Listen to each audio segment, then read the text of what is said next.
Oke, sudah saya record, saya buka. Assalamualaikum warahmatullahi wabarakatuh. Selamat malam semua teman-teman calon sarjana ilmu komputer Unsia. Sorry, ini kita reschedule karena kebetulan Rabu lalu saya berhalangan untuk Vicon, jadi baru bisa direschedule ke Jumat karena hari-hari yang lain full dan kebetulan saya lupa juga Jumat ini ternyata tanggal merah. Jadi mohon maaf ya, saya kurang teliti, nggak melihat kalender, jadi ini ternyata tanggal merah. Nah, ini bersyukur masih ada yang bisa join, jadi kita manfaatkan aja kesempatan untuk Vicon ini. Jadi nanti kalau misalkan ada yang menyimak, ada yang mau bertanya, silahkan aja.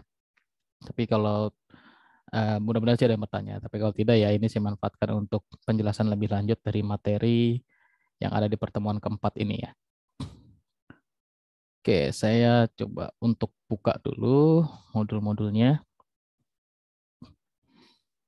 Oke, share screen.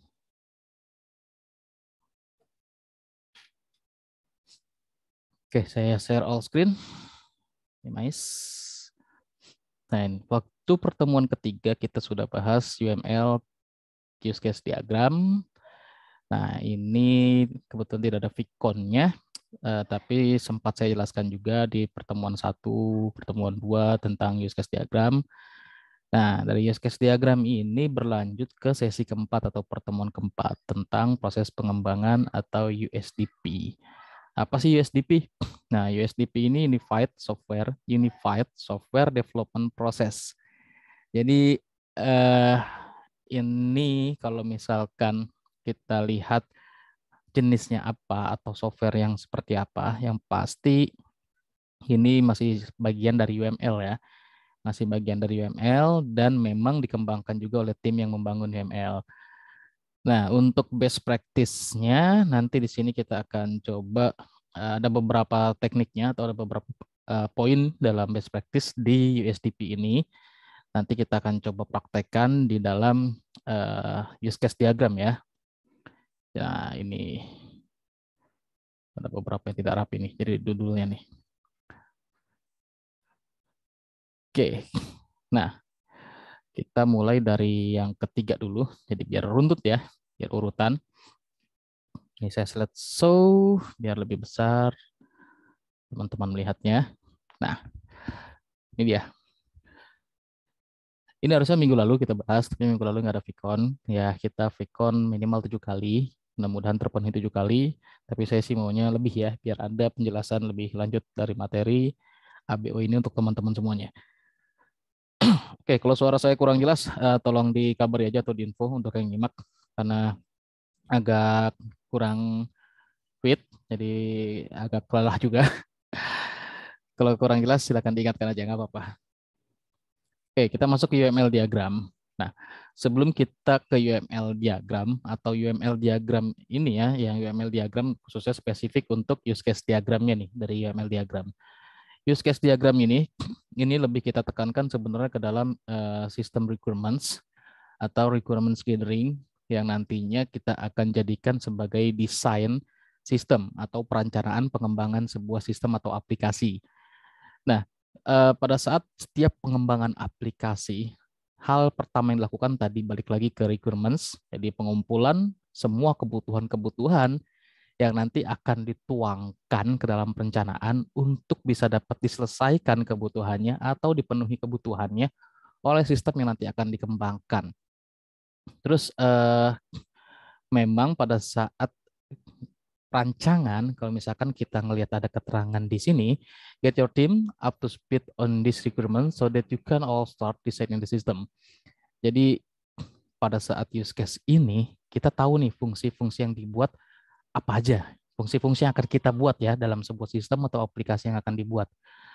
Setelah itu kita pasti akan tahu kebutuhannya ini yang dibutuhkan untuk bisa diakomodir atau mengakomodir fungsi-fungsi atau modul yang akan ada itu apa aja sehingga bisa speed up dalam pembuatan atau minimal desain sistem yang bisa lebih cepat.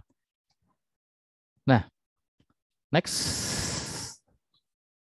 Oke, jika semuanya sudah terkumpulkan dari si requirements gathering itu, dari proses requirements gathering, Yang harus dilakukan selanjutnya adalah dibaca, dievaluasi, dianalisa. Bisa jadi dokumen requirements yang dijadikan sebagai dokumentasi pada saat requirements gathering, masih ada beberapa yang kurang menurut parameter dari si usernya, atau bahkan dari si developernya sendiri. Contoh, misalkan user sudah melist dia punya kebutuhan yang ini yang sering kita temui ya, sistemnya contohnya LMS. Universitas mempunyai kebutuhan agar proses belajar mengajar bisa berjalan di sebuah sistem yang mengakomodir semua proses kegiatan belajar mengajar atau perkuliahan di situ. Nah, hanya itu yang dia berikan ke kita sebagai requirements gathering. Detailingnya pun tidak banyak. Contoh, misal usernya ada mahasiswa, ada dosen, terus ada BAA, terus ada BPM, terus ada prodi, terus ada admin IT yang mungkin jadi super adminnya. Dari kita mungkin kita melihat analisa, kok ada yang kurang ya dari usernya nih. Contoh, tadi ada siswa, tadi ada dosen, terus ada kaprodi juga, oke. Ada BAA juga, oke. BA sebagai si kontrol akademik. Terus ada tim IT juga sebagai super adminnya yang nanti akan mengelola segala sesuatunya di situ sebagai role tertinggi. Kita masih lihat kayaknya ada yang kurang nih ya. Ini kan proses perkuliahan nih. Nah, proses perkuliahan kan biasanya berhubungan sama administrasi. Contohnya yang sering kita alami seperti itu. Kegiatan belajar mengajar itu akan berjalan lancar jika memang administrasi itu terpenuhi. Apakah cukup dengan itu aja nih? Contoh nggak kita tambahkan ada satu lagi user bagian keuangan. Memang sebenarnya nggak perlu. Nah ini contohnya aja. Contohnya kita masukkan ke dalam situ ya LMS-nya. Untuk apa? Pada saat misalnya ya BAA atau prodi membutuhkan, siapa aja nih yang misalkan mahasiswa administrasinya belum selesai, apakah masih bisa menjalankan prosesnya perkuliahan di LMS atau disuspend atau diidlekan dulu nih, dinonaktifkan sementara akunnya. Sepertinya butuh gitu ya. Itu masukan dari developer kepada si user. Ternyata user butuh. Tadi kan nggak ada ya, akhirnya ditambahkan kayak gitu.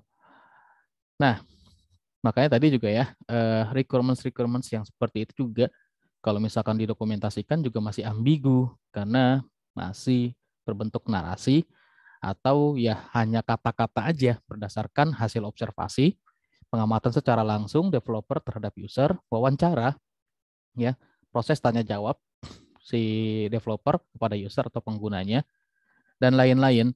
Yang ini menggunakan bahasa informal dalam proses developer, ya bahasa informal yang biasanya dipakai dalam desain sistem.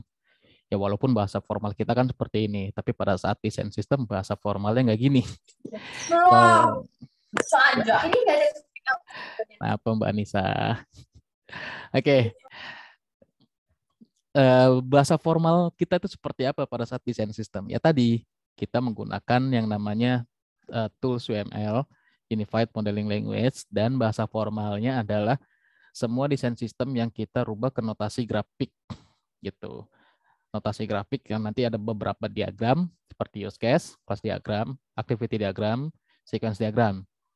Nah, yang pertama nanti kan kita bahas ini adalah use case diagram. Nah, ini use case ini ya. Use case ini they capture what is required and the other views on your model. Terus then show how those requirements are met, ya, requirements are met-nya. Jadi dia melihat secara keseluruhan apa aja sih yang dibutuhkan dari sudut pandang atau dari model sebuah sistem yang nanti akan diimplementasikan untuk user atau pengguna. Terus di use case itu juga nanti akan kita tuangkan apa aja yang nanti akan bisa memenuhi kebutuhan user itu di dalam pengembangan atau perancangan aplikasinya. Tadi selain fungsionalitasnya, use case itu banyak nih yang kita akan nanti gambarkan tuangkan. Aktor, iya. Terus fungsi atau model, iya. Terus fungsi dan model ini dijalankan oleh aktornya siapa? Atau aktor atau user itu punya role atau hak aksesnya itu gimana? Itu digambarkan dalam sebuah use case diagram. Boundary sistemnya atau batasan sistemnya seperti apa? Itu juga nanti akan ada di use case diagram. Oke. Nah, kalau lain-lainnya ini mungkin teman-teman nanti akan bisa baca. Yang penting nanti kita akan coba aja dulu langsung ke use case-nya. Jadi ini yang pertama ini capturing a system requirements ya tadi ya. Jadi kalau misalkan ada requirements, kita bisa identifikasi apa saja yang dibutuhkan, terus apa saja yang akan jadi batasannya, terus aktornya siapa, apa fungsinya siapa, dan interaksinya gimana dengan sistem aktor-aktor tersebut, yang dimana itu adalah role atau privilege atau hak akses dari masing-masing user di dalam sistem atau aplikasi yang nanti akan dibuatkan. Nah, ini aktor ya. Oke, ini aktor. Terus, nah di sini kita cuma beberapa pertanyaan aja. Gimana cara identifikasi aktornya? Jadi teman-teman bisa nanti akan baca sendiri. Terus menyempurnakan aktor, ini kita bisa simpelkan hak akses dari masing-masing aktor, role atau privilege-nya. Ya kalau misalkan admin, super admin, udah pasti role atau privilege-nya, hak aksesnya ini luas. Apapun bisa dilakukan di dalam aplikasi. Tapi kalau misalkan user biasa atau user yang lainnya yang punya role atau hak akses masing-masing, itu pasti tidak akan bisa nyebrang hak aksesnya atau tidak seluas dari si administrator atau super admin. Nah, kalau untuk use case-nya sendiri, notasinya seperti ini ya. Kita akan langsung praktek aja deh, biar lebih simple. Tapi sebelum praktek, kita bahas dulu yang 4 ini, jadi biar nyambung ya. Nah, 4 ini kita masuk ke dalam Unified Software Development Process. Oke, ada 4 buah fase. Nah, semuanya ini berangkaian ya. Jadi kita setiap tugas ini serangkaian workflow. Memang ada rangkaian dari fase pertama sampai dengan fase selanjutnya. Fasenya apa aja? Nah, fasenya adalah ini. Ada inception. Ini fase singkat dalam sebuah project ya. Terus lanjut ke elaboration. Inception ini masih masuk ke dalam proses requirements. Oke. Proses requirements ini masih identifikasi, masih pengenalan, sistemnya nanti akan dibuat seperti apa, kita analisa kebutuhannya, kita analisa pemenuhan kebutuhannya, gambaran sistemnya, alur sistemnya, input, proses, output dari sistemnya, itu apa aja adanya di inception. Lanjut ke dalam elaboration. Nah, elaboration ini kita sudah bicara arsitektur sistemnya. Misalkan ya, di inception juga ada perencanaan. Ya, planning system atau penjadwalan sistem itu udah masuk dari inception, dimulai dari inception. Dilanjutkan di elaboration, makanya nanti di elaboration itu ada time plan-nya, ya, planningnya. Jadi ada kayak rundown-nya, berapa lama sih ini sistem akan berjalan, setiap fase membutuhkan waktu atau durasi berapa lama berjalannya, dan lain-lain. Itu ada di elaboration. Sampai dengan cost juga ada di elaboration ya. Nah, yang pasti tadi arsitektur sistem kita sudah menentukan akan menggunakan teknologi apa aja dalam mengembangkan atau membangun atau mendevelop sebuah sistemnya. Misalkan kita pakai arsitekturnya atau teknologinya full stack. Contoh aplikasi berbasis website menggunakan framework Laravel. Database-nya apa? Misalkan pakai MySQL, pakai Postgre atau pakai Oracle. Terus mau pakai kerangkanya gimana nih untuk interface-nya, UI-nya gitu ya, front end-nya. Apakah dengan template yang standar biasa, terus menggunakan apa? Misalkan Bootstrap, Tailwind, sebanyak ya. Terus apakah nanti akan ada share preference atau API-nya? Nah, itu semua ada di elaboration sini. Sampai dengan ke fase construction. Tadi sudah tuh di inception, elaboration ditentukan semua planningnya. Lalu di develop lah fase pengembangan. Ini fase terbesar dalam USDP, di mana ini memang membutuhkan waktu yang paling lama dibandingkan dengan yang lainnya. Sampai begitu selesai dibangun, di develop, atau construction ini selesai, fase terakhir adalah fase transition. Ini di mana aplikasinya atau sistemnya kita deliver ke user atau pengguna, termasuk di situ adalah training system. Ya, jadi kita melakukan sosialisasi penggunaan sistem yang harusnya baiknya memang ada seperti user guide atau manual book penggunaan sistem yang sudah dibuat juga nih untuk memudahkan usernya juga dalam penggunaan sistemnya. Nah, fase implementasi ini, sebelum implementasi di construction itu ada yang namanya testing. Nah, itu juga di construction ya, sorry tadi lupa. Di construction itu harus ditentukan jenis testing yang nanti akan ada atau dilakukan setelah sistemnya jadi atau paralel berjalan saat develop sistemnya. Itu kita sudah tentukan juga mau pakai model apa nih. Apakah mau pakai model black box atau kamu mau pakai metode ya, white box atau gray box. Kalau black box itu menempatkan diri sebagai user orang luar yang tidak tahu apa-apa, nggak punya hak akses ke dalam sistemnya. Ini bisa sekaligus metode pen test ya, penetrating testnya. Jadi dia hanya melihat secara tampilannya aja, fungsinya jalan nggak sini sistem-sistemnya. Beda halnya dengan white box, ada aksesnya, bisa lihat source code-nya, dianalisa lebih mendalam. Waktu testingnya, white box itu pasti lebih lama dari black box. Karena di white box ini lebih mendalam proses pengujiannya. Bukan hanya sekedar tampilan, termasuk keamanan kodenya, arsitektur dari kodenya, itu dinilai semua, sampai dengan arsitektur dari di mana software itu atau source code itu nanti akan ditempatkan. Nah, kalau white box itu panjang banget, lebih lama prosesnya dibandingkan dengan black box. Terus apa yang gray box? Gray box ini yang paling lama panjang, paling durasinya paling panjang untuk pengetesannya sistem ya. Karena gray box ini menggabungkan dua metode antara black box sama white box. Nah, kebayang digabungkan apa aja? Tadi black box secara fungsionalitas, secara interface. White box ini lebih mendalam, bukan cuma interface atau fungsionalitasnya, termasuk source code, arsitektur, sampai dengan kalau ada terminologi jaringannya juga dicek, secara preferensi keamanannya dicek juga, performance dan lain-lain dicek, sampai dengan tuh source code ditaruh di mana atau sistem di mana juga itu akan dilakukan cek pengujian dan lain-lain.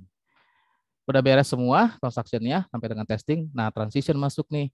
Proses implementasinya juga ada yang bisa, ada beberapa model ya, ada beberapa model implementasi, ya install gitulah, atau dipakai sistemnya sama user atau pengguna. Ada yang langsung menggantikan sistem lama, dari sistem lama langsung dinonaktifkan, tapi sistem baru langsung dipakai. Itu kalau kondisinya memang sistem baru sudah benar-benar sesuai, dan pada saat fase testing di construction, sudah melibatkan user untuk pengujiannya, apakah sudah memenuhi ekspektasinya dia, apakah memang sudah sesuai dengan proses bisnisnya dia, oke, baru bisa diimplementasikan secara langsung, sistem lama dinonaktifkan. Tapi kalau misalkan masih ragu usernya, itu biasanya paralel, berjalan dua-duanya, dianalisa mana yang lebih baik. Kalau sistem yang baru dirasa kurang, nggak ada perubahan signifikan, ya itu biasanya akan ada pengembangan lagi. Ya, nah kalau misalkan seperti itu berarti ada salah tuh fase-fase sebelumnya. Pasti. Kenapa nggak bisa ada perubahan secara signifikan? Misalkan dari efisiensi waktu pemrosesan atau efektivitas tepat guna dalam sebuah sistemnya ada yang miss kah gitu kan, proses bisnisnya dan lain-lain.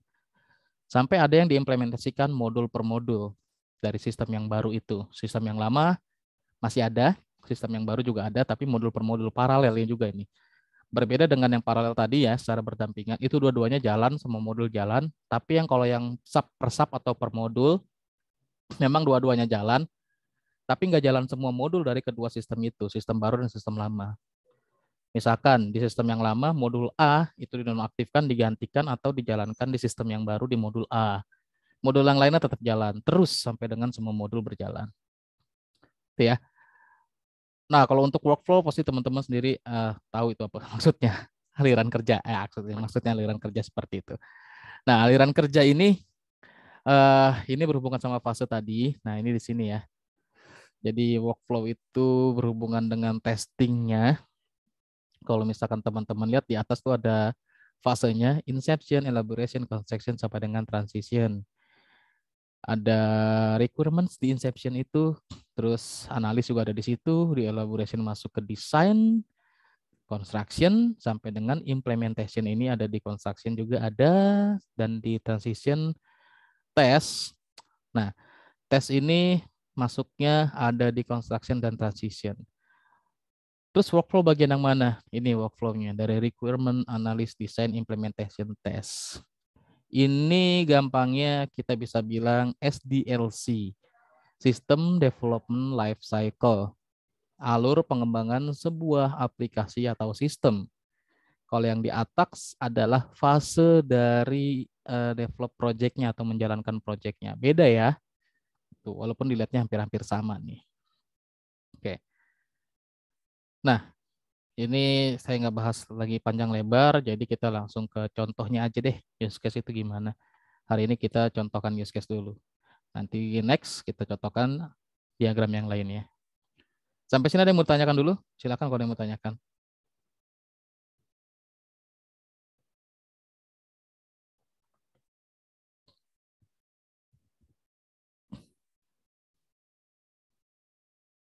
Gak ada yang nanya? Oke lah. Kita bikin-bikin use case lah. Share screen lagi. Ups, sorry, kelihatan WA-nya. Oke, ini saya sudah share all screen. Saya nonaktifkan video saya agar lebih lancar, smooth, karena makan koneksi internet untuk beberapa aplikasi.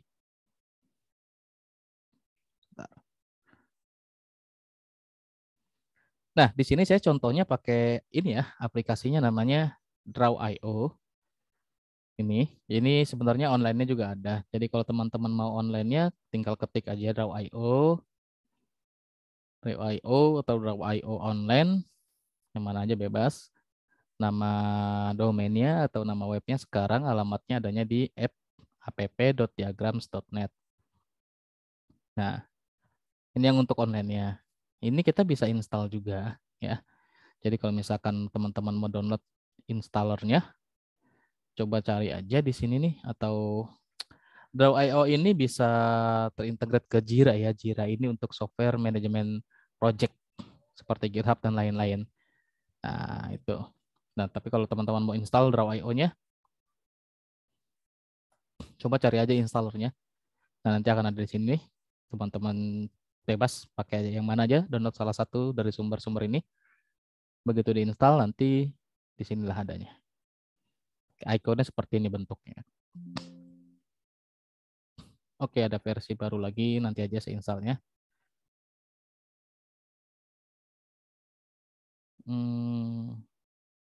Oke, nanti munculnya pertama seperti ini. Mau open existing diagram, mau buka diagram yang udah pernah dibuat, atau create new diagram. Kita create new diagram.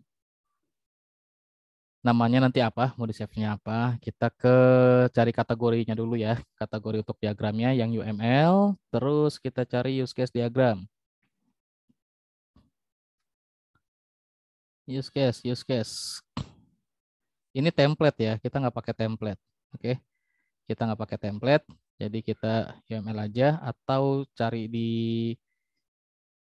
software. Kalau di situ tidak ada, cek-cek aja. Agak kurang lengkap, makanya saya lebih prefer pakai Visual Studio sebenarnya. Sorry, bukan Visual Studio, Microsoft Visio. Tapi nggak apa-apa, bukan berarti ini nggak bisa kita pakai. Tetap masih bisa kita pakai. Checklist aja UML. Terus di sini kita kasih nama filenya use case. Contoh kita pengen develop aplikasi LMS ya. Yang contoh seperti tadi yang dari awal kita sudah bahas. Ini kita mau bikin use case diagramnya dulu. Salah satu diagram dari UML. Use case LMS. Unsia contohnya. Kalau udah di-create aja. Nah, ini tadi ada template ke bawah nih ya. Kalau mau di-minimize atau dikecilin tinggal tahan kontrol ya, scroll bawah. Ini saya delete semua. Nah, ini adalah worksheet kita, lembar kerjanya. Oke. Ini banyak banget nih di sini nih. Oke. Nah, misalkan ini nih untuk use case adanya di sini. Ya, ini kan jenis-jenis diagramnya atau notasinya.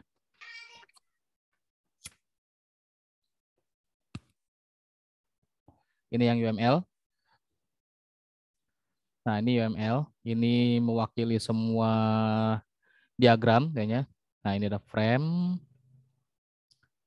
Saya mau cari yang namanya boundary. Kalau di sini nggak ada boundary, kita pakai diagram yang lain.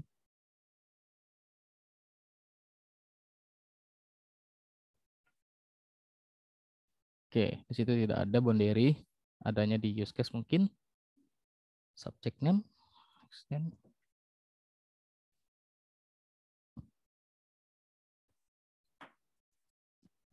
Tidak ada juga.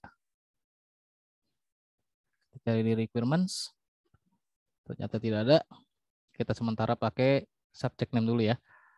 Saya pindahkan ke sini. Ini saya jadikan boundary aja. Boundary bentuknya seperti ini aja. Misalkan saya zoom. Ini zoom berapa persen? 60. Saya zoom 70, 80, 100. Oke, zoom 100. Nah, boundary system kita namakan seperti namanya yang sama dengan nama use case-nya boleh. Misalkan LMS Unsia. Oke, ini menunjukkan boundary-nya ya. Jadi batasan sistem. Nah, sebelum bikin ini sebenarnya ada yang harus kita buat dulu. Ini agak lupa saya, sorry. Dari sistem requirements yang sudah kita dapatkan atau sudah kita buat, kita rangkum lagi nih. Yang pertama, siapa aja sih aktornya gitu kan. Oke, aktornya siapa aja? Aktor. Satu. Ya, dari LMS itu yang nanti akan menggunakan LMS-nya. Contoh, mahasiswa.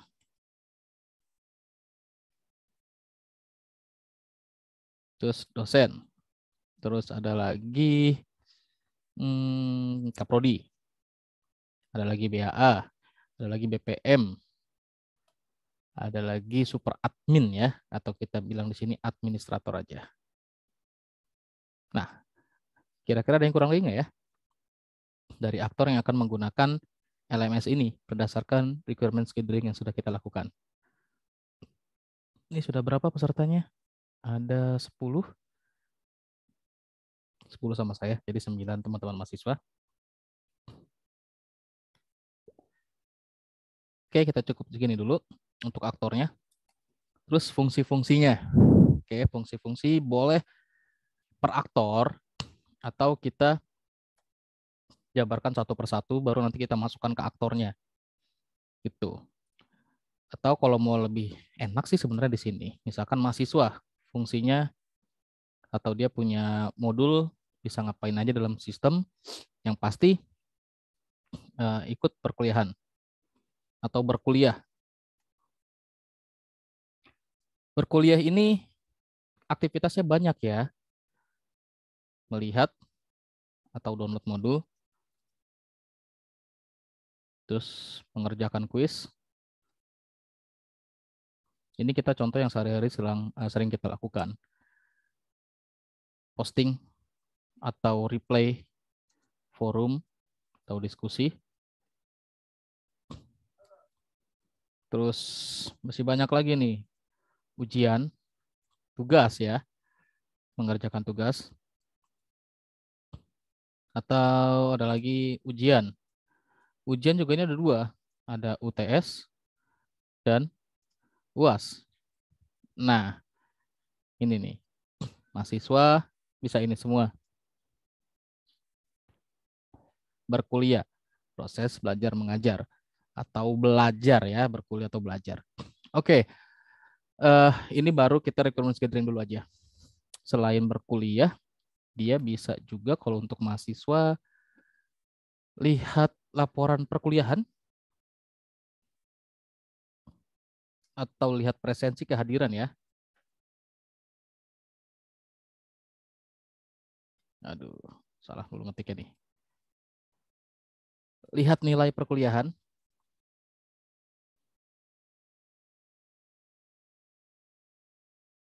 Ini di LMS, kita bisa lihat nilai perkuliahan ya. Nilai perkuliahan dari mana? Itu dari kuis, terus dari tugas atau ujian.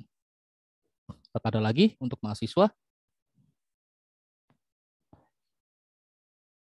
Kirim pesan, mungkin ada di LMS kita. Coba kita cek. Kalau pesan, kayaknya nggak ada ya. Oke, kayaknya pesan tidak ada di sini.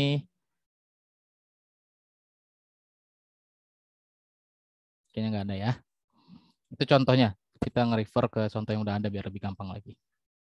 Kalau dosen, aktivitasnya apa aja? Mengelola kelas.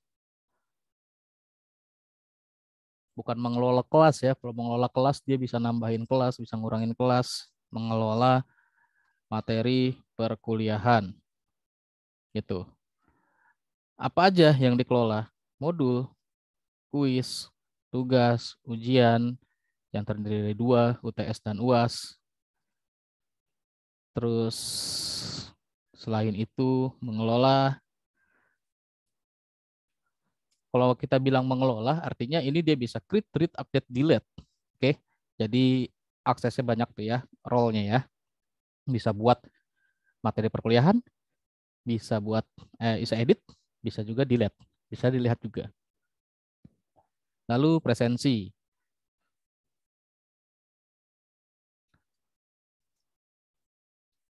Habis itu mengelola.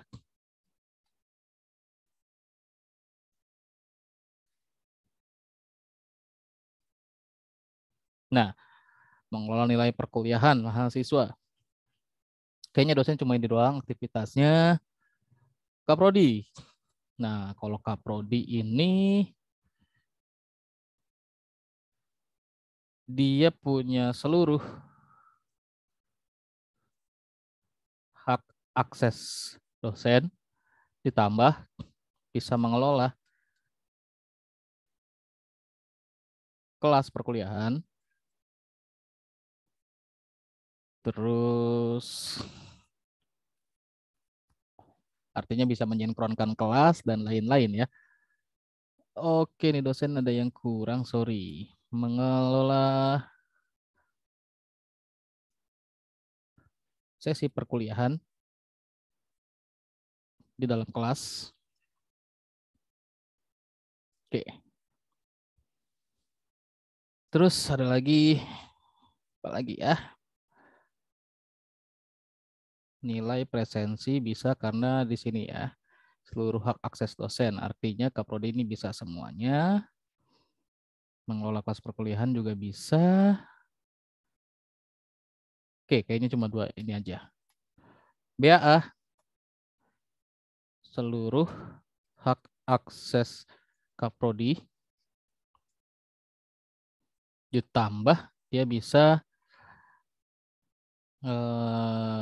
mengelola lagi.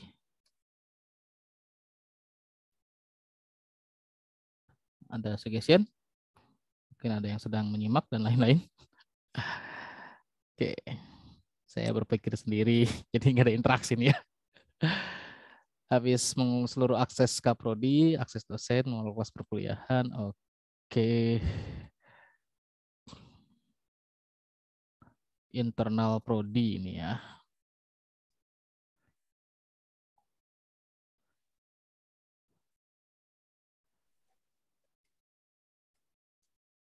Prodi. Nah, mengelola presensi kehadiran dosen. Oke. Ini ada Vicon nih lupa ya.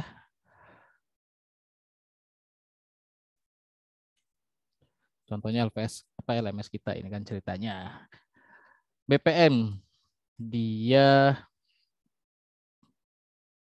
nggak bisa mengelola ya kalau BPM. BPM ini cuma evaluasi aja. Jadi dia bisa melihat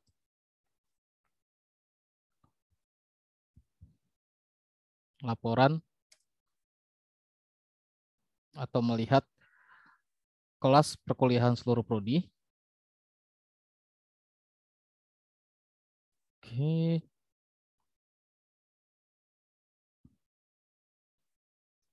Terus dia juga bisa melihat presensi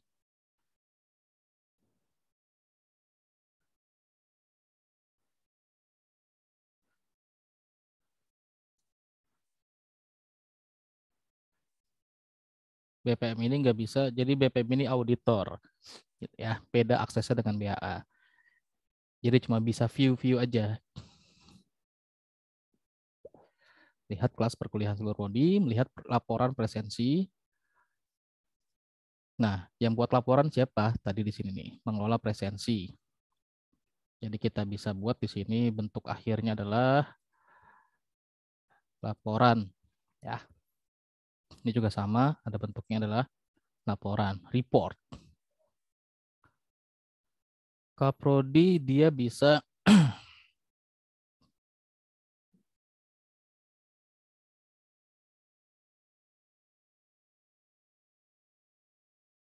ada yang kurang. Laporan perkuliahan.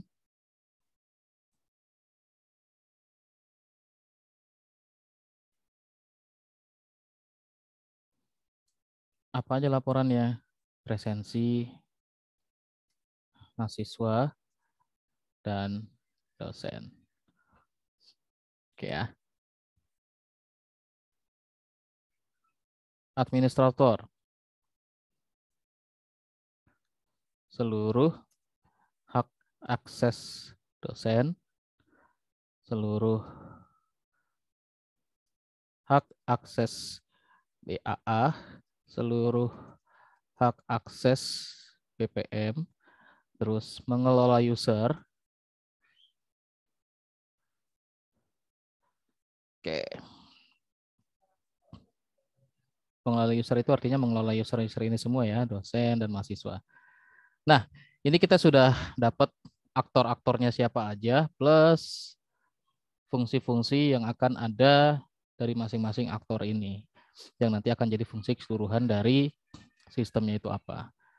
Nah, kita tuangkan atau kita buatkan ke dalam use case diagram ya. Ada aktor di sini, ini saya contohkan yang satu, terus nanti use case tempatnya begini, terus tinggal dihubungkan aja gini nih. Dia nggak ke situ ya.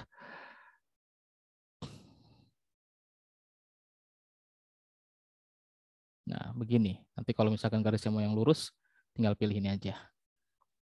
Sorry, yang ini. Nah, gini dia. Dan garisnya modelnya nggak ada tanda panahnya gini ya. Pakainya yang biasa aja sebenarnya, link. Tapi di sini nggak ada nih. Saya cari dulu.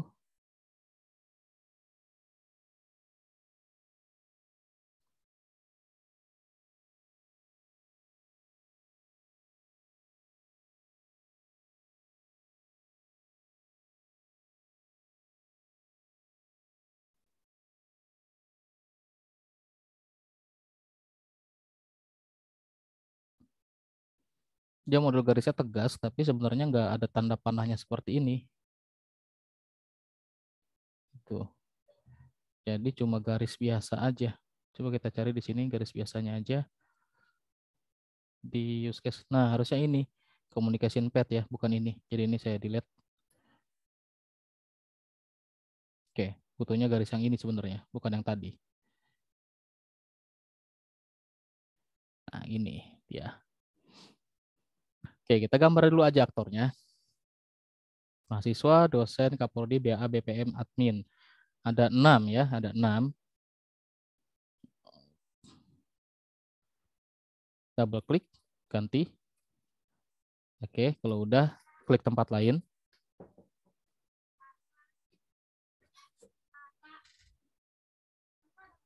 Tunggu sebentar ya.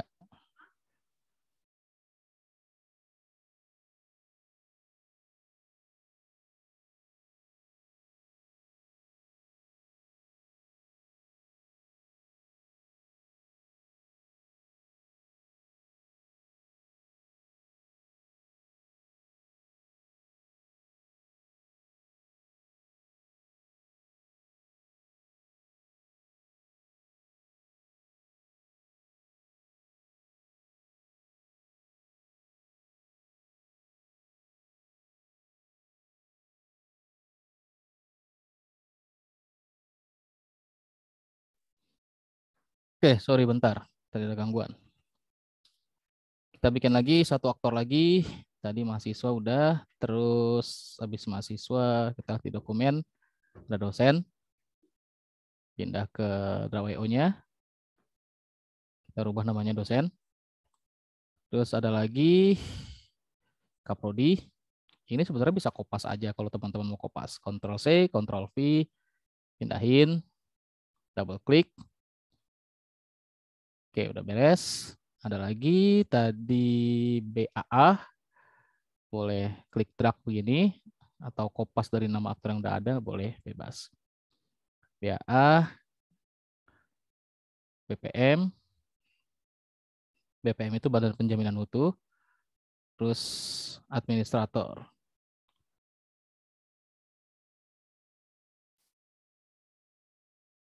Oke, aktornya udah ada 6, terus sekarang kita tinggal bikin ininya ya,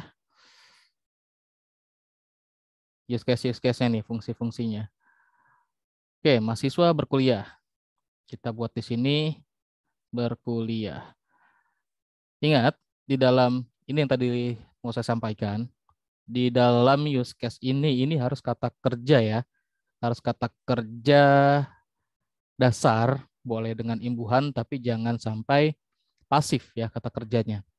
Misalkan berkuliah. Nah, ini kita masukkan atau kita jadikan sebuah use case atau sebuah fungsi atau modul. Masalah misalkan berkuliah ini kan banyak nih, kok nggak ada detailnya. Nanti setiap use case ini ada lagi yang namanya table penjelaskan dari masing-masing use case-nya. Itu harus dibuat. Itu. Mudah-mudahan saya ada contohnya. Tapi kalau nggak nanti kita coba buat. Nah ini kita buat dulu aja ya masing-masing use case-nya. Habis berkuliah tadi ada lagi lihat presensi kehadiran perkuliahan sama lihat nilai perkuliahan. Oke ya, lihat presensi kehadiran. Ini boleh kopas kayak gini. Yang nyamannya aja seperti apa.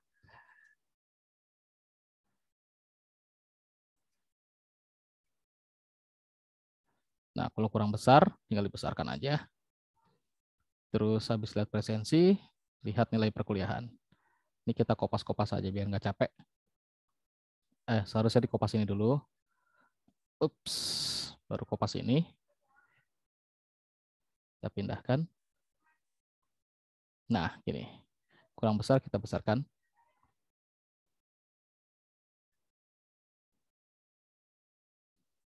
Nah, yang ini bisa kita kopas.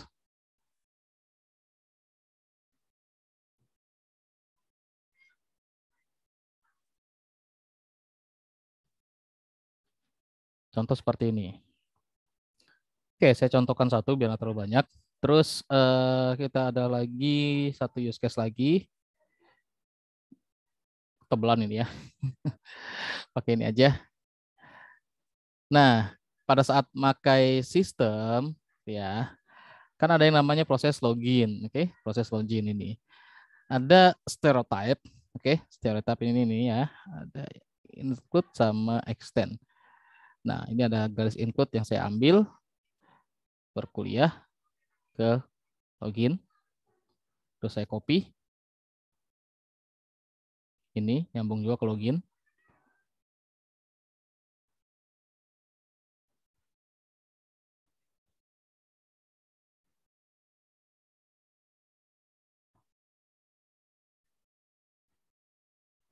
Terus melihat nilai perkuliahan juga sama, dia harus login dulu.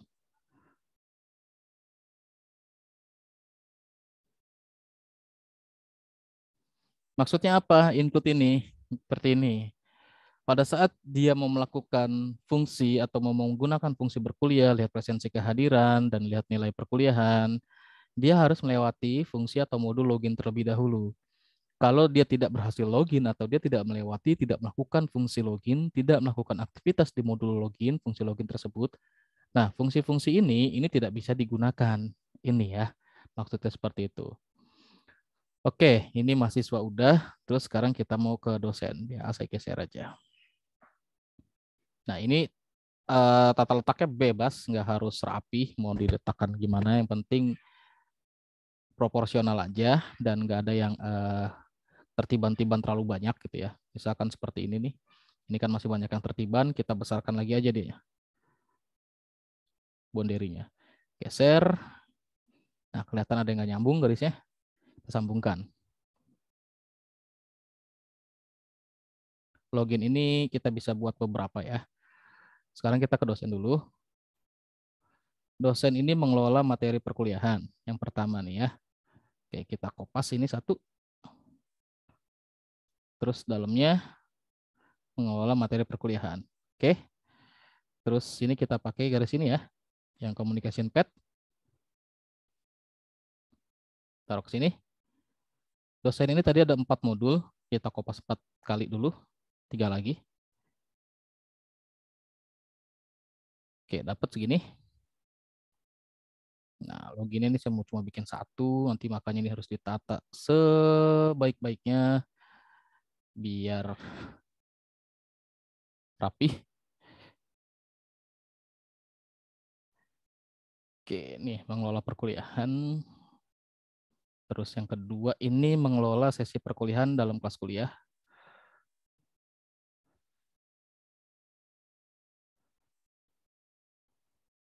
Kurang besar, dibesarkan. Oke, mengelola presensi kehadiran mahasiswa.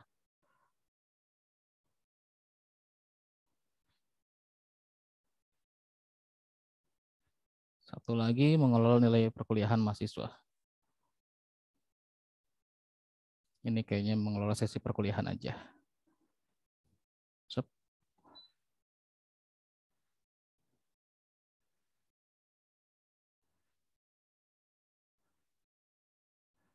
Oke, kita kopas. Sambung.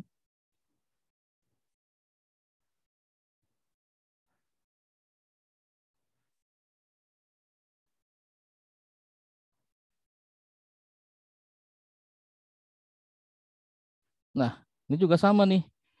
Fungsi-fungsi ini untuk si aktor atau user ini ya, dosen. Kurang besar. Nah, itu juga bisa dilakukan kalau si dosennya sudah melakukan atau menjalankan melewati fungsi login. Makanya kita di sini juga semuanya disambungkan ke dalam fungsi login. Nah, 1. Oke.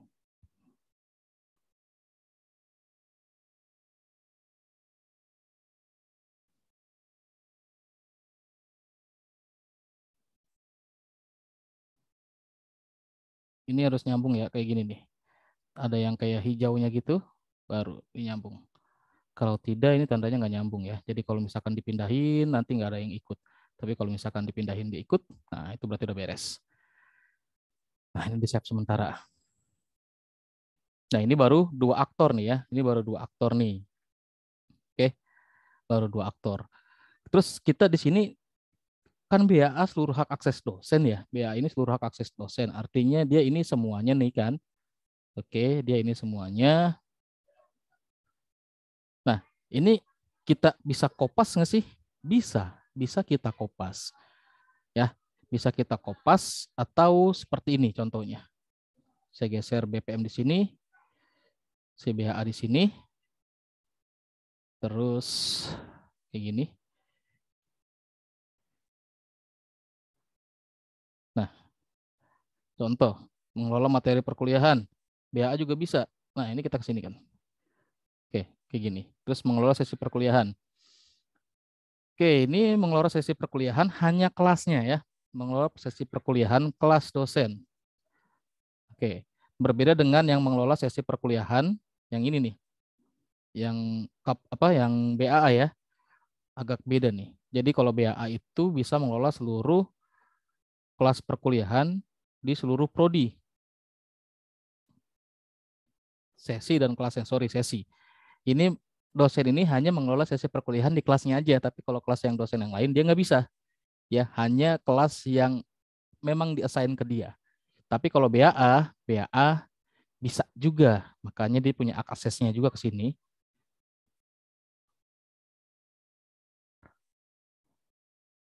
Dia punya akses juga ke sini. Terus dia juga bisa mengelola sesi perkuliahan seluruh dosen.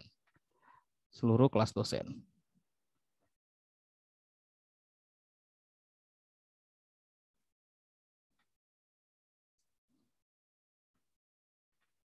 Yang pasti beda ya. Ini kan hanya kelas dosen aja. Ini seluruh dosen. Kita butuh kopas ini.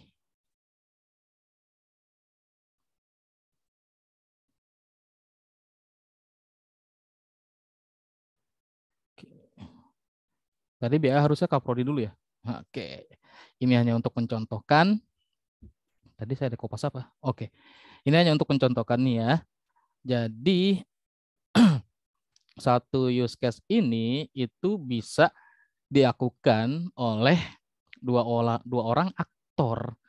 Kayak misalkan contohnya dosen ya bisa mengelola materi perkuliahan. BAA juga bisa, bahkan Kaprodi pun bisa. Kayak misalkan ini, Kaprodi di sini saya pindahkan. Ini memang agak rumit bikin use case tuh. Apalagi kayak gini-gininya menyebalkan. Nyambung gitu ya. Nah, kalau misalkan mau rapi, kita pindahin aja gini nih. Mahasiswa ke bawah, Kaprodi ke atasin. Nah, ini kita blok, ini ke bawahin. Nah, garis-garisnya nih nggak rapi, ya kita harus rapikan. Oke, ini sini, pindahin.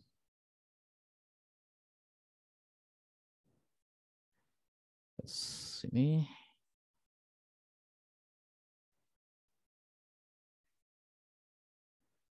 Ini.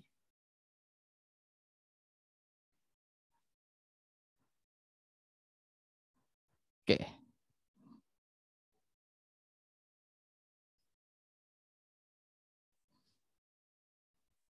Nah, Kaprodi juga bisa nih mengelola perkuliahan nih, materi perkuliahan. Karena kalau tadi kita lihat, ini ya, Kaprodi seluruh hak akses dosen. Yang artinya ini Kaprodi bisa di sini semua. Oke. Ini sambungin dulu ke sini.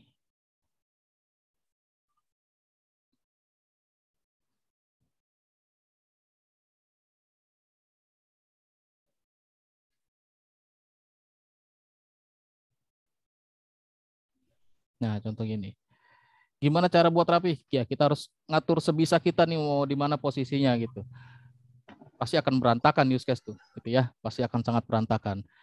Cuma kalau yang pengen simpelnya banget, ikutin aja tadi yang requirements kita. Misal tadi kan ada Kaprodi seluruh hak akses dosen. Kita bikin satu use case lagi di sini. Seluruh fungsi dosen. Oke, seluruh fungsi dosen. Nah, simple. Artinya si Kaprodi ini bisa mengelola materi perkuliahan, mengelola sesi perkuliahan kelas dosen, mengelola presensi kehadiran, mengelola materi perkuliahan. Ditambah ada dua lagi, kelas perkuliahan internal prodi sama laporan perkuliahan internal prodi. Kita tambahin dua lagi aja, jadinya nggak banyak-banyak.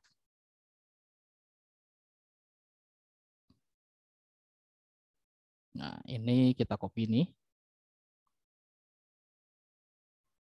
Oke, terus satu lagi.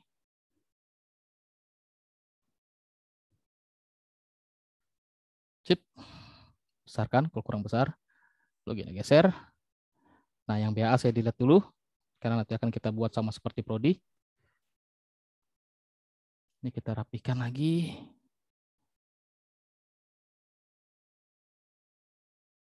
Gimana caranya biar lebih rapi? Ini tantangan banget ini.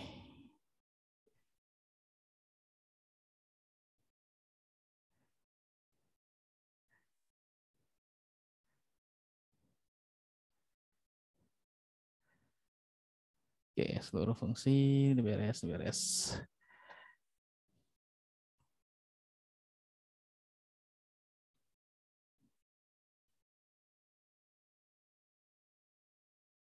Sama, tiga fungsi ini juga harus melalui fungsi login dulu. Kalau tidak login, tidak bisa menjalankan fungsi itu. Sambung ke sini.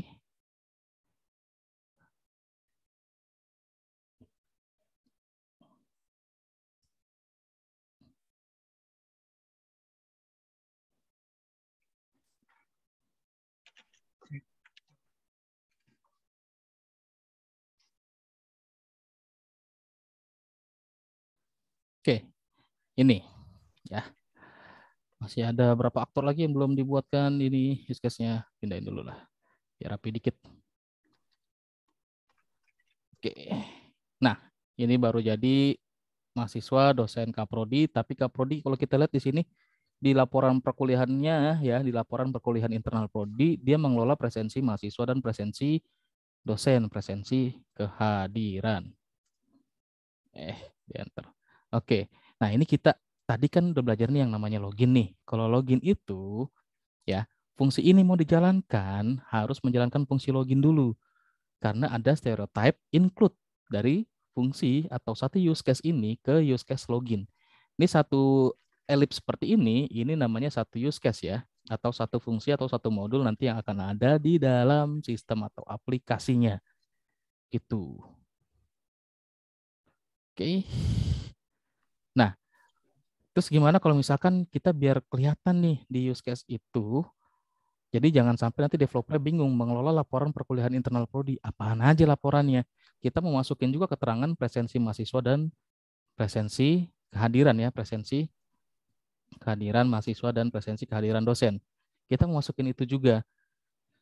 Ada dua cara sebenarnya, dituliskan di dalam tabel penjelasan masing-masing use case ini, atau kita buat yang namanya ada stereotype ya, stereotype extend. Bisa pindahkan, kita buat seperti ini. Saya copy satu, terus laporan presensi kehadiran. Oke, ini kehadiran mahasiswa.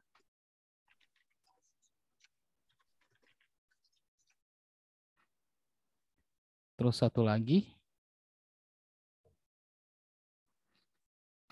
yang kehadiran dosen. Oke,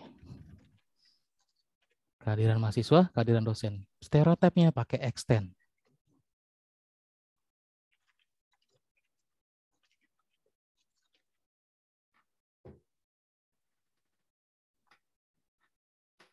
Ini panahnya agak susah diatur. Satu, oke, satu beres. Apa yang pindah itu? Ribet sekali memang ini bikin use case tuh. Nah, gini. Kalau mau di sini bareng bebas. Jadi kita tahu nih, si Kaprodi di use case atau di fungsi mengelola laporan perkuliahan internal prodi itu ada dua nih aktivitas yang bisa dilakukan dari fungsi ini. Atau ada dua subfungsinya ya, subfungsi lah kita bilangnya submodulnya. Ada laporan presensi kehadiran mahasiswa, ada laporan presensi kehadiran dosen. Kok ini nggak ke login? Nggak, kan dari sininya udah ke login nih include-nya. Ada stereotype ke login, ditandakan dengan nih stereotype ini. Ini namanya stereotype ya. Kalau ini kita bisa bilang association atau communication path, garis komunikasinya atau garis asosiasinya, penghubungnya. Kalau yang extend dan include namanya stereotype. Ada dua jenis stereotype, include sama extend. Include menyatakan satu buah use case ketergantungan dengan use case lainnya yang harus dilewati atau dilakukan terlebih dahulu sebelum use case itu bisa dilakukan. Contohnya, Kaprodi mengelola kelas perkuliahan internal prodi, dia harus melewati fungsi atau harus menjalankan fungsi login terlebih dahulu. Kalau fungsi login tidak dijalankan, dia tidak akan bisa menjalankan fungsi mengelola kelas perkuliahan internal prodi. Seperti itu contohnya ya. Nah, ini saya save dulu. Terus lanjut lagi untuk yang masih ada, ini dia ribetnya nih kalau keklik salah klik. Ada aktor administrasi, BAA dan BPM. Nah, BAA tadi misalnya seluruh fungsi dosen. Itu Kaprodi contohnya seluruh fungsi dosen. Kalau BAA seluruh fungsi Kaprodi. Oke, seluruh fungsi Kaprodi sesuai dengan requirements kita tadi. Nah, seluruh fungsi Kaprodi ditambah ada akses lagi, ada role-nya lagi di dalam use case ya. Di dalam sistemnya, fungsi yang dia jalankan yang pertama mengelola kelas perkuliahan seluruh prodi, yang kedua mengelola presensi kehadiran mahasiswa dan dosen seluruh prodi juga. Yang ada lanjutannya adalah bentuknya laporan. Habis dikelola dia bisa generate laporan. Nanti bentuknya seperti ini nih, habis mengelola terus ada laporan kayak gitu. Nah, ini kita juga buat dulu mengelola seluruh fungsi Kaprodi. Ini juga sama ada stereotype-nya ke login. Ini ya. Ditambah dengan kedua ini. Saya bikin satu aja, nanti selebihnya saya akan jelaskan aja.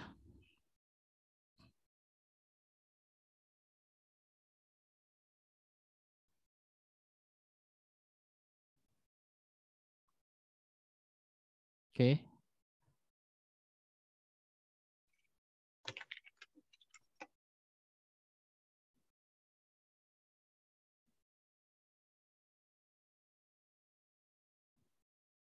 Nah, ada bentuknya laporan.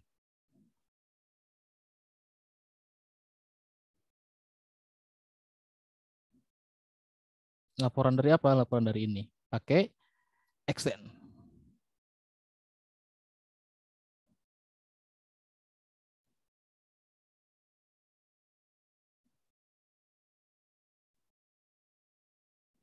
Nah, ini dia. Kalau kita kecilkan sedikit, memang bentuknya amburadul ini. Pasti kita nggak bisa bikin use case terlalu rapi atau mau serapi apa gitu ya. Bentuknya akan seperti ini nih.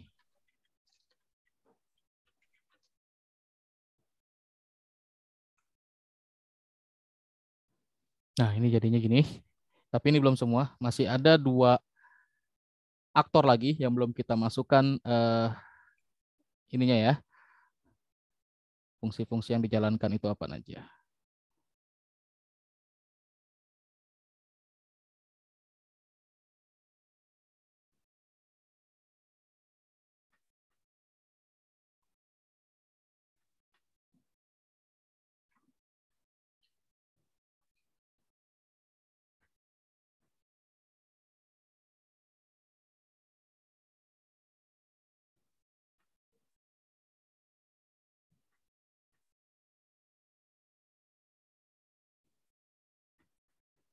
Nah, ditambah 2 lagi nih.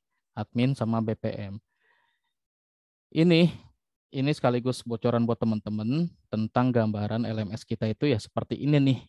Aktornya siapa aja dan fungsinya apa aja sih yang dilakukan oleh aktor-aktor itu. Nah, dari sini kita sebenarnya bisa ngelihat nih. Dari sini kita bisa menggambarkan blueprint-nya dari si sistem LMS yang ada di Unsia yang sekarang kita pakai. Itu dia. Nah, sampai sini kira-kira ada yang mau ditanyain nggak? Silakan kalau yang mau ditanyakan. Mungkin ada yang aktif? Nggak Mungkin, Pak, AFK? Boleh? kalau yang stereotype extend memang bukan kata kerja ya, Pak? Iya, stereotype extend kita bisa bentuk luarannya ya. Jadi extend itu kayak submodulnya atau generate dari, ya bisa kita bilang simpel lagi nih. Ada use case, ada fungsi atau ada aktivitas apa, itu generate-nya atau output-nya luarannya apa. Bisa kita tuliskan seperti itu. Atau kalau misalkan ada juga submodulnya memang pakai dengan kata kerja ya, ya bisa dengan kata kerja gitu. Yang terpenting dengan kata kerja itu yang use case utama ya, bukan kata kerja, bukan untuk si sub use case-nya atau sub modul atau sub function-nya itu. Oke? Pak. Nah, ini juga sebenarnya nggak boleh tulis laporan doang ya, nggak boleh tulis laporan, tapi ini kepanjangan saya harusnya gini nih, laporan kelas perkuliahan seluruh prodi. Harusnya bagusnya seperti ini. Nggak boleh yang nggak jelas, karena ini adalah rencana atau perancangan yang nanti akan menentukan sistem itu bentuknya akan seperti apa. Kalau ada yang nggak jelas, ya otomatis nanti juga sistemnya akan terpengaruh dari rancangan ini. Akan ada ketidakjelasan juga nantinya di situ. Begitu. Oke? Nah, mungkin kalau yang baru pertama ngeliat, buset ini, waduh, banyak amat gitu ya. banyak amat dibikin kayak gini-ginian kan. Kayaknya lebih enakan ngelihat baca narasi. Enggak, kalau yang kita udah biasa mengerjakan bareng tim gitu ya, bareng tim, dan kita biasa mengerjakan sesuatu, develop aplikasi, develop sistem lewat notasi-notasi UML seperti ini, lebih enak baca yang kayak gini daripada baca yang narasi atau yang seperti ini. Ini simple ya, ini simple. Ini udah harus apa? Udah hasil rangkuman kita. Tapi kalau misalnya baru yang narasi doang, itu kan bisanya kayak gini nih. Contoh, setelah ya kan dilakukan wawancara dengan Unsia untuk pembuatan aplikasi atau sistem LMS, bla bla bla bla bla bla. Terus aktornya terdiri siapa aja. Terus ada lagi nih aktor A, ya kan? Aktor A memiliki memiliki aktivitas. Ini baru gatheringnya aja ya, aktivitas bla bla bla bla bla. Terus aktor B. Biasanya kalau dari hasil wawancara atau dari dokumentasi meeting, recommend gatherings, kita pasti nulisnya ini dulu nih. Ya rangkuman atau teksnya dari hasil wawancara, dari catatan kita pada saat observasi, pengamatan secara langsung seperti ini. Paragraf, narasi, baru dibuat seperti ini singkat, simple. Terus kalau kita tuangkan ke UML, use case-nya bentuknya seperti ini. Nah, ini kan nanti buat ngerancang atau develop aplikasi bukan cuma diagram ini aja, diagram use case aja atau use case diagramnya yang dipakai. Habis dari sini, ini seluruh use case ini kita nanti akan jelaskan lagi atau detailkan lagi ke bentuk activity diagramnya. Karena contoh di dosen ya, di dosen mengelola materi perkuliahan. Oke lah kita bikin menu ini mengelola materi perkuliahan. Tapi pada saat menu atau fungsi itu dibuka, aktivitas atau proses bisnisnya gimana? Kan di sini nggak dijelasin. Nah, itu nanti akan lanjut ke activity diagram. Jadi satu use case ini ya, satu use case ini nanti akan memiliki satu activity diagram. Atau bisa juga beberapa use case yang digabungkan jadi satu activity diagram. Biasanya satu use case ini jadi satu activity diagram. Enggak jadi beberapa use case satu activity, kecuali memang bisa menyambung, ada proses bisnis yang nyambung gitu ya. Contoh, kalau misalkan dia habis mengelola presensi kehadiran, habis mengelola materi perkuliahan, terus perkuliahannya selesai berjalan, dia mengelola presensi kehadiran. Ini nih, dua use case ini bisalah kita satukan jadi satu activity. Oke, mengelola materi perkuliahan, menjalankan perkuliahan, terus mengelola presensi kehadirannya. Itu bisa kita jadikan satu. Tapi kalau mau detailing banget, ini per satu use case adalah satu activity. Bagusnya seperti itu. Dari activity nanti lanjut lagi ke sequence. Aliran datanya gimana, fungsi-fungsi atau metode apa aja yang akan dibuat untuk satu modul atau fungsi di use case yang digambarkan, dan didetailkan proses bisnisnya di activity. Terus kita tuangkan proses bisnis tersebut ke dalam sebuah sistem dengan algoritma yang kita susun dari sebuah source code. Sampai dengan semua aktivitas itu berjalan, ada data yang di-store ke dalam database. Itu di sequence. Hingga dia membentuk. Tapi ya konsepnya adalah OOP. Sesuai dengan darahnya si UML ini. Untuk mendukung Object Oriented Programming. Baru nanti ada namanya kelas diagram yang di-generate atau diambil isinya dari si sequence. Karena terbentuknya kelas itu dari aliran data, ya fungsi-fungsi yang berjalan, mengirimkan data, actionnya apa aja, bergabung atau membentuk sebuah kelas. Nanti akan ada kelas diagram, di mana atributnya ngambil dari sequence, operation atau metodenya juga ngambil dari sequence, gitu ya. Jadi bener-bener konsep OOP yang dipakai untuk UML. Kalau kita menggunakan bahasa pemrograman yang bukan masuk kategori OOP atau pemrograman terstruktur, kita menggambarkan lewat UML ya salah. Kalau terstruktur itu kita menggambarkannya lewat DAD, DFD, gitu ya, data flow diagram, data analisa diagram, terus buat ngerancang database-nya juga pakai entity relationship, IRD, IR gitu. Nah, seperti itu. Itu tadi baru satu contoh untuk use case diagramnya aja. Nanti di minggu-minggu selanjutnya kita masuk ke dalam activity diagram, terus sequence diagram, class diagram. Ini diagram ini di bab 3 teman-teman saat skripsi itu harus ada. Jadi benar-benar harus dikuasain, dicoba-coba. Kayak sekarang nih, teman-teman kan pakai LMS. Coba digambar gini atau lagi develop aplikasi nih yang mungkin sekarang ngedevelop aplikasi langsung develop aja, nggak pakai perancangan. Pokoknya lewat pola apa pemikiran aja, konsep yang ada di kepala kita, ya kita bikinlah aplikasinya mulai dari mana gitu. Coba sekarang mulai dibiasakan atau mulai di testing ya sama teman-teman sendiri. Bikin use case-nya nih. Dimulai seperti itu. Habis itu lanjut ke activity. Terus sequence, terus class diagram. Ya. Nah, ini salah satu diagram yang akan ada di bab 3 selain diagram-diagram lainnya. Jadi harus dimatangkan konsepnya, pemahamannya, pengetahuannya. Karena gini, diagram yang lain, si class, sequence, activity, kalau use case-nya salah, otomatis itu semuanya salah. Use case itu vitalnya otaknya dulu dia.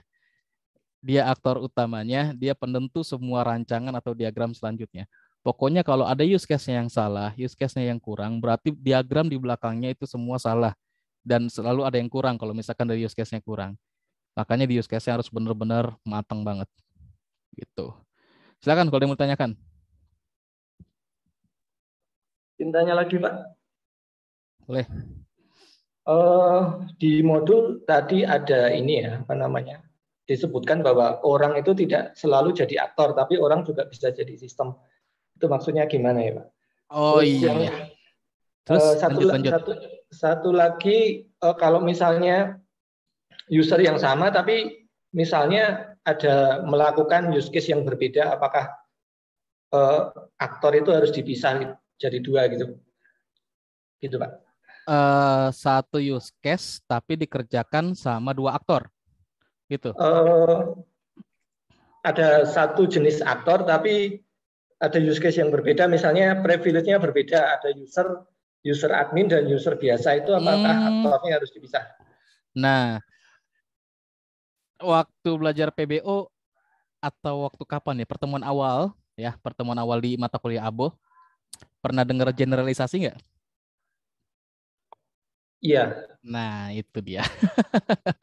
Kita contohin satu dulu tadi pertanyaan yang pertama, aktor itu kan gak selalu harus manusia ya, tapi juga bisa sistem. Ini kita lagi contoh LMS Unsia ya. Oke, LMS Unsia. Ya. LMS Unsia kita tahu dia terkoneksi atau terintegrasi dengan yang namanya Siakat ya.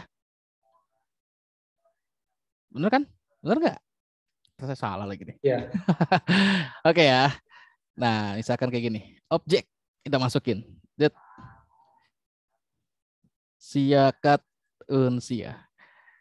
Siakat Unsia ini jadi aktor. Dia punya apa nih? Ya, dia punya apa aktivitasnya di sini? Atau pada saat sorry ini share screen-nya kurang banyak. Ya, sip. Oke, saya share screen. Ada satu lagi ternyata. Ternyata di sini ada satu lagi aktornya. Siakat Unsia yang dia provide menyediakan data awal perkuliahan untuk LMS. Apa aja datanya? Data dosen, mahasiswa, kelas, sesi per kelas, apalagi ya? Data dosen, mahasiswa, kelas, sesi per kelas, RPS kelas kuliah, terus dan lain-lain lah, banyak lupa saya. Nah, ini oke, kita masukkan di sini nih. Mana dia? Ini dia. Copy. Sini. Copy. Copy paste. Tadi garisnya jangan pakai divider ya, nggak boleh pakai divider. Pakai communication path. Oke, connect. Dia harus dikonekin, jangan sampai nggak connect. Soalnya kalau nanti di rational ROS, kalau nggak connect begitu, nanti dia pas kita simulasiin dia nggak jalan. Nah, contoh kayak gini. Kalau teman-teman lihat, ini yang lain aktornya bentuknya kayak manusia dan kita tahu memang manusia. kok ini ada sistem jadi aktor? Memang sistem itu juga bisa jadi aktor. Apalagi di era sekarang ini yang setiap sistem nggak stand alone. Setiap sistem dia share preference dengan sistem yang lainnya, berbagi data bersama, ada preferensi bersama yang di-share sama dia. Ya, simpelnya kalau teman-teman mungkin lebih kenal API ya, gitu dia. Ada API dari sistem ini yang dipakai untuk sistem yang lain, terus API ini, API lain-lain dan segala macamnya. Contoh kalau seperti ini nih, Siakat Unsia, dia menyediakan data awal perkuliahan untuk LMS yang kita tahu berarti semua data di LMS ini itu di-provide atau ngambil atau share preference sama si Siakat ya, sama si Siakat Unsianya. Di sini memang kita nggak jelaskan detailnya seperti di sini nih, data-data ini dan lain-lain. Tapi kan nanti akan ada table dari penjelasan masing-masing use case-nya. Contoh ya, saya langsung ke tabelnya satu aja. Oke, mengelola materi perkuliahan dari dosen. Harusnya kan kita urut dari satu ini. Kita coba contohin di aktor dosen. Kita di sini nama use case-nya mengelola materi perkuliahan. Contoh dari aktor dosen. Use case-nya ini mengelola materi perkuliahan. Kayaknya di sini oke. Ada table penjelasannya gini, bikinnya. Insert table 2 kolom. Barisnya bisa 6 bisa 7. Oke, bisa 6 bisa 7. Kenapa bisa 6 bisa 7? Sesuai dengan kebutuhan kita. Apa kebutuhannya? Nah, ini bentar. Tenang. Yang pertama, nama use case. Oke, ini nggak perlu nih. Oke ya, nama use case. Aktor. Pre-kondisi. Kondisi. Post kondisi. Minimal ada 5 ini.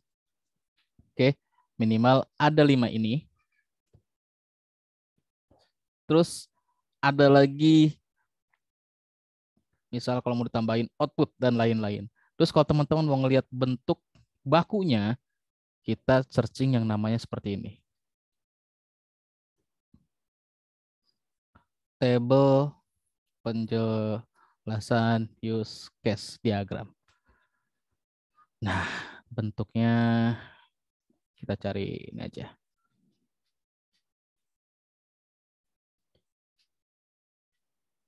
Ini yang paling simple, yang ini nih ya. Yang paling simple tuh ini nih. Yang paling simple ini. Terus sebenarnya ada yang lebih bagus atau lebih jelasnya. Kok tidak ada ya? Oke, ini boleh. Ini boleh. Requirements, A1, A4, dan lain-lain. Use case name, kunjungan online ya. Goalnya apa? Malah ada precondition, postcondition, failed end condition, primary actors. Oke, ini aktornya, primary actorsnya siapa? Nah, misalkan contoh seperti ini nih, primary aktor atau aktor utama. Atau kita tambahin lagi, aktor lainnya. Kenapa ada aktor lainnya? Contoh kayak gini nih, ya. Bukan di situ, sini. Dosen, ya.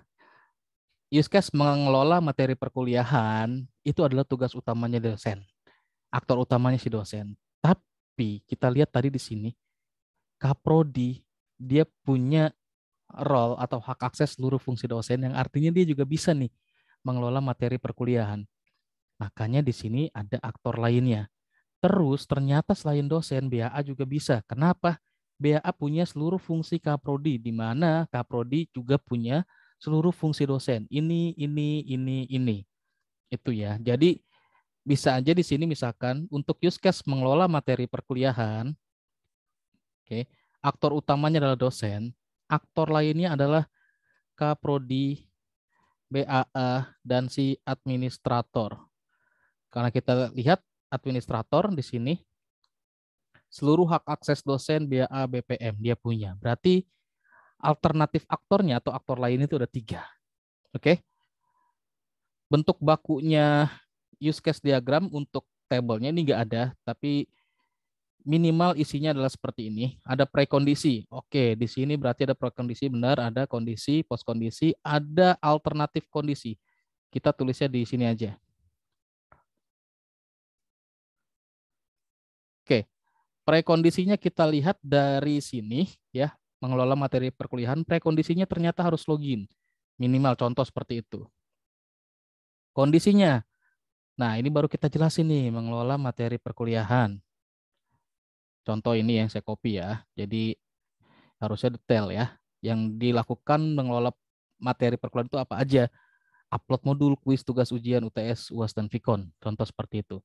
Dengan post kondisinya apa? Tadi ya, habis materi, mengelola materi perkuliahan, ada ini, mengelola presensi kehadiran dengan, harusnya ada nilai nih. Mana nilai? Lupa lagi. Dosen sesi. Oh, ini ya. Nah, ini nih. Ini nggak ke kopas ternyata. Nah, balik lagi ke sini. Pos kondisinya dia bisa mengelola presensi kehadiran mahasiswa. Atau lanjut ke situ, lanjut lagi habis presensi kehadiran, dia akan mengelola nilai perkuliahan mahasiswa. Nanti akan saya jelasin lagi ini maksudnya apa-apa aja. Terus alternatif kondisi. Jika dosen tidak melakukan aktivitasnya di backup, contoh ya, Kaprodi atau BAA atau administrator dan lain-lain. Contoh alternatif kondisinya. Outputnya apa? Misal ini presensi kehadiran mahasiswa, terus nilai perkuliahan mahasiswa dan lain-lain. Nah, ini contohnya. Jadi dari satu use case ini ya. Jadi teman-teman udah gambarin use case diagramnya nih. Di contoh di perancangan sistemnya, desain perancangan sistemnya, desain sistem. Dari masing-masing satu use case ini wajib dibuatkan tabel penjelasannya. Isinya minimal seperti ini. Nama use case siapa? Aktor utamanya siapa? Aktor lainnya siapa? Kalau kita lihat di sini contohnya 1. Nama use case-nya mengelola materi perkuliahan. Aktor utamanya dosen. Aktor lainnya kita lihat di sini. Oh, Kaprodi karena seluruh fungsi dosen. Kita lihat lagi yang lainnya ada enggak? Oh, BAA seluruh fungsi Kaprodi. Oh, administrator karena administrator dia punya seluruh hak akses ini atau fungsi ini nih. Jadi kita tulis di sini. Prekondisi. Contohnya di sini, prekondisi. Oke, prekondisinya dari mengelola materi perkuliahan ini harus login. Berbeda dengan use case yang lainnya. Contoh use case yang lainnya ya. Nih, pada saat use case mengelola presensi kehadiran ya. Prekondisinya setelah login ada lagi. Dia bisa mengelola presensi kehadiran kalau proses perkuliahannya sudah berjalan. Artinya setelah dia mengelola materi perkuliahan dan mahasiswa berkuliah, itu baru ada presensinya. Ini kalau mau kita gambarin lagi di use case nggak bisa. Bisa tapi nanti jadi ambigu malah terlalu banyak garis koordinasi. Gambarinnya di mana? Nanti di activity diagram atau sequence diagram. Di use case kita bisa menjelaskannya di sini prekondisinya. Contoh yang untuk mengelola presensi kehadiran mahasiswa. Prekondisinya atau kondisi sebelum dia bisa mengelola presensi kehadiran mahasiswa, loginnya nggak usah ditulis lagi boleh. Atau boleh 1 login. Kedua, dia harus mengelola materi perkuliahan dan mahasiswa harus berkuliah. Maka baru bisa ada presensi kehadiran mahasiswa. Logiknya aja gitu kan. Apalagi nilai. Ya, nilai kalau materi perkuliahan yang nggak ada, mahasiswa yang menjalankan perkuliahan yang nggak ada, dosen yang menjalankan perkuliahan yang juga nggak menjalankan, nggak ada nilainya. Itu masuk ke dalam prekondisi. Kondisi ya, kondisi utama di use case atau fungsi ini. Ya. Post kondisi. Setelah kondisi utama yang dijalankan ada apa? Kayak contoh yang di sini ya. Kaprodi mengelola laporan perkuliahan internal prodi. Post kondisinya ada ke laporan presensi sama laporan presensi kehadiran dosen, presensi kehadiran mahasiswa. Kalau yang mengelola materi perkuliahan, pos kondisinya pasti contoh yang seperti ini, pos kondisinya ada setelah materi perkuliahan diupload, mahasiswa berkuliah gitu ya. Ya, nanti bisa mengelola presensi kehadiran mahasiswa dan mengelola nilai perkuliahan mahasiswa. Alternatif kondisi, kalau misalkan tadi tuh, ini alternatif kondisi yang bisa terjadi pada saat menjalankan use case ini atau fungsi ini dijalankan. Pada saat dosen tidak menjalankan role-nya, hak aksesnya, ya tugas atau tanggung jawabnya deh. Ini Kaprodi yang bisa backup nih, ya kan? Karena Kaprodi punya seluruh fungsi dosen. Atau BAA atau administrator. Gitu. Outputnya, ini bisa dari pos kondisi ini jadi output apa? Contoh misalkan dari pos kondisi mengelola presensi kehadiran dosen, kita ada kayak extend lagi laporan presensi kehadiran mahasiswa di kelas dosen tersebut. Bisa kita tuliskan di sini. Kalau mau banyak, ini kan kita kecil nih, sebenarnya bisa digedein lagi. Ya, misalkan ini nih, geser lagi. Lagi nih. Nah, ini kan kelihatan nih kalau ada yang nggak nyambung, dia nggak ikut, harus disambungin. Nah, kan banyak yang nggak nyambung, harus disambung-sambungin lagi.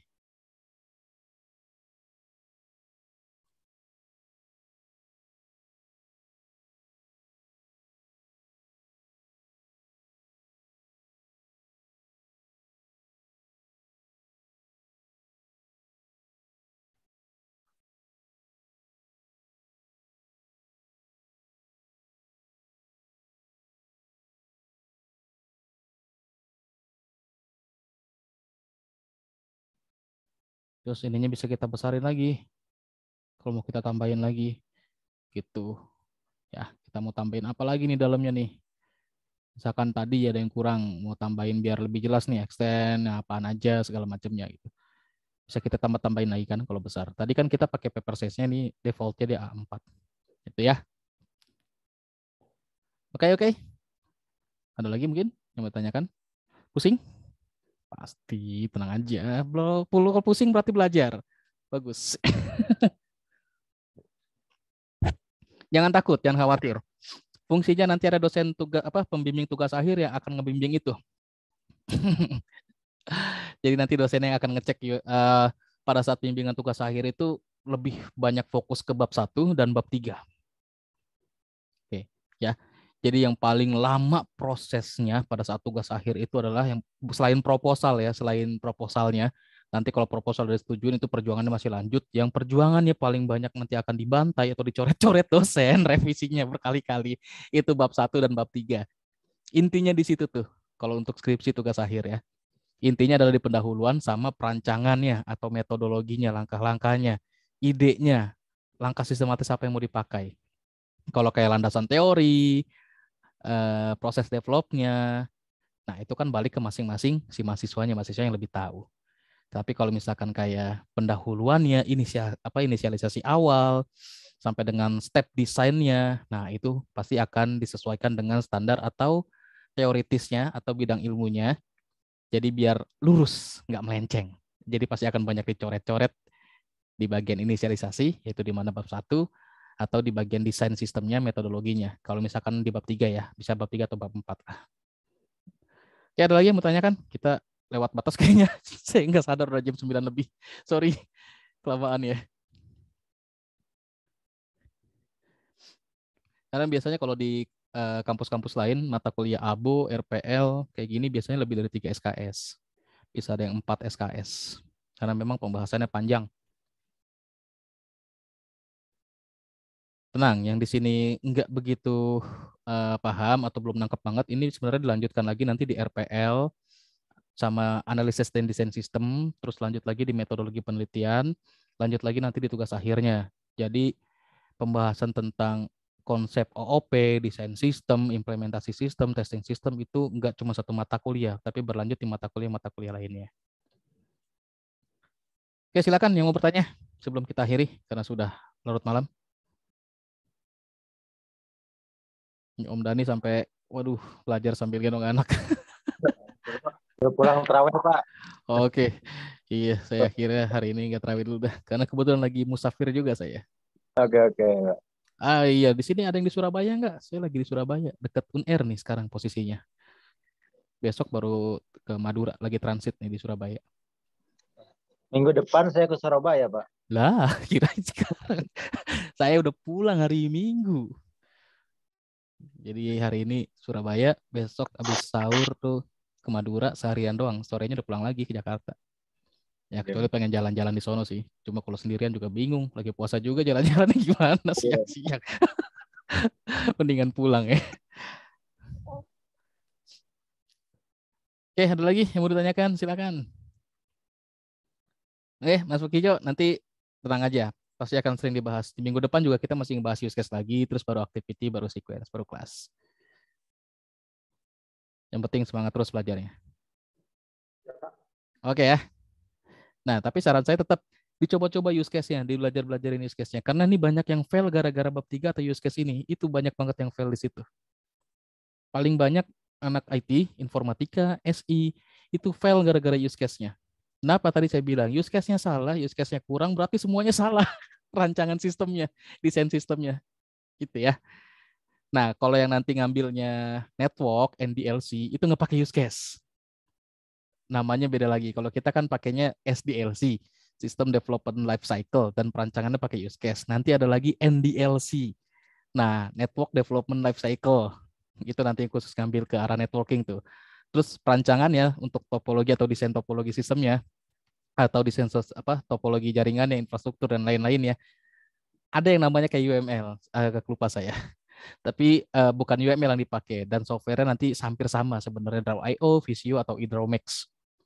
Orientasinya adalah desain pengembangan jaringan. Kalau ini kita lagi desain pengembangan sistem. Itu oke. Dari saya kayaknya udah banyak nih. Kalau nggak ada pertanyaan lagi, saya tutup ya. Aman ya? Tenang, kita nanti akan bahas lagi bareng-bareng. Sekian dari saya, mudah-mudahan materinya bermanfaat. Jangan lupa dibaca-baca lagi. Terus mohon maaf ya kuisnya nggak ke-upload karena Pak Iwan, koordinator mata kuliahnya belum share kuis ya. Lagi banyak ini juga karena teman-teman ini datanya sudah harus di-store harusnya akhir bulan ini karena ada lebaran, jadinya mundur ke bulan Mei itu untuk pelaporan status teman-teman teman-teman mahasiswa ya di Forlab. Nah, itu juga harus sering-sering cek tuh di Forlab Dikti.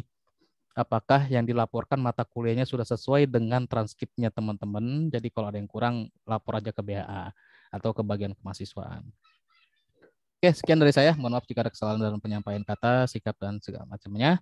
Mudah-mudahan materi yang bermanfaat. Sekali lagi, dibaca lagi. Jangan lupa tidak dibaca. Kalau ada prakteknya, dicoba lagi. Jangan sampai tidak dicoba, biar lebih paham materinya, biar lebih mengerti. Terima kasih banyak. Selamat beristirahat. Wabillahi taufiq wal hidayah. Assalamualaikum warahmatullahi wabarakatuh. Selamat malam semua.